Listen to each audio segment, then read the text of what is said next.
Hi மக்களே, இன்றைக்கி ஒரு சூப்பரான ஒரு ரெசிபி இடியப்பம் வச்சு கொஞ்சம் டிஃப்ரெண்ட்டாக செய்யலாம் அப்படின்னு சொல்லி ட்ரை பண்ணியிருக்கேன். சாரி, வீடியோஸ் கொஞ்சம் நிறையா நான் அப்லோட் பண்ணாமல் விட்டுட்டேன். வீடியோஸ் கொஞ்சம் நாள் போடலை. இப்போ வந்து நம்ம ஒரு கடாய் எடுத்துக்கலாம். அதில் வெங்காயம், கருவேப்பிலை, பச்சை மிளகாய் சேர்த்து நல்லா வதக்கி விட்டுக்கோங்க. நல்லா ஃப்ரையாக நல்லா வதக்கி நல்லா வெந்திருக்கணும். இடியப்பம் சேர்க்குறதுனால வெங்காயம் நல்லா வெந்தால் தான் நல்லா டேஸ்ட்டு சூப்பராக இருக்கும்.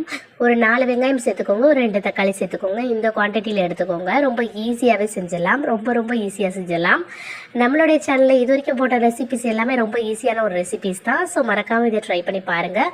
நீங்கள் எனக்கு கொடுத்த ஆதரவுக்கு எல்லாருக்குமே ரொம்ப தேங்க் பண்ணிக்கிறேன். நம்மளுடைய சேனலில் இப்போ சப்ஸ்கிரைபர்ஸ் வந்து 2000 சப்ஸ்கிரைபர்ஸ் வந்திருக்கீங்க. Thanks to all. இப்போ நம்ம இதில் வந்து கிண்டி வச்சுருக்கிற முட்டை, அதான் முட்டை பொடிப்பாசு சொல்லுவோம். ஸோ அதையும் போட்டுக்கலாம். அதுக்கப்புறம் ஃபைனலாக வந்து இதில் கொஞ்சம் இடியப்பம் சேர்த்து கொஞ்சம் உப்புத்தூள் மிளகாய்த்தூள் சேர்த்துக்கிட்டீங்க அப்படின்னா சூப்பரான ஒரு ரெசிபி ரெடி. மறக்காமல் ட்ரை பண்ணி